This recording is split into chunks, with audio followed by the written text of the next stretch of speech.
ফ্যাসিবাদ যে পথে হেঁটেছে বর্তমান সরকারও সেই পথেই হাঁটছে বলে মন্তব্য করেছেন বিরোধী দলীয় নেতা ও জামায়াত আমির ডাক্তার শফিকুর রহমান।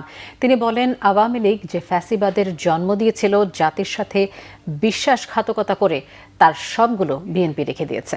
বলেন, গণভোট ব্যর্থ হলে এই সরকারকেও ব্যর্থ করে দেওয়া হবে। বিকেলে বরিশাল নগরীর হেমায়েতুদ্দিন ঈদগাহ ময়দানে 11 দলীয় ঐক্য আয়োজিত বরিশাল বিভাগীয় সমাবেশে প্রধান অতিথির বক্তব্যে তিনি একথা বলেন।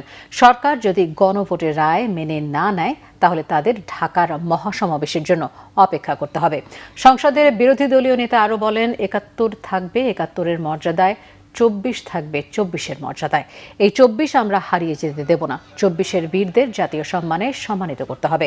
জামায়াতের সহকারী secretary general advocate Moazzem Hossain হেলালের সভাপতিত্বে বক্তৃতা করেন লিবারেল ডেমোক্রেটিক পার্টির চেয়ারম্যান ডক্টর কর্নেল অফ অলি আহমেদ, বীর বিক্রম, এনসিপির আহ্বায়ক নাহিদ ইসলাম ও আমার বাংলাদেশ পার্টির সাধারণ সম্পাদক ব্যারিস্টার আসাদুজ্জামান ফুয়াদ সহ অন্যান্যরা।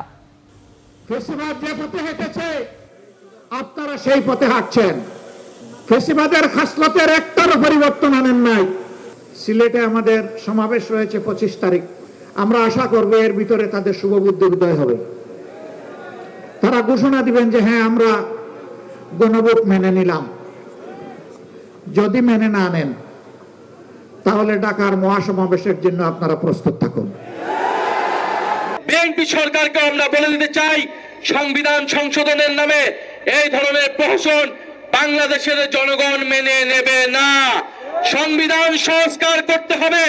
যদি আপনারা সংস্কারেও রাজি না হন, আমরা নতুন সংবিধানের দাবি উঠাবো, আমরা নতুন গণপরিষদ নির্বাচনের দাবি উঠাবো।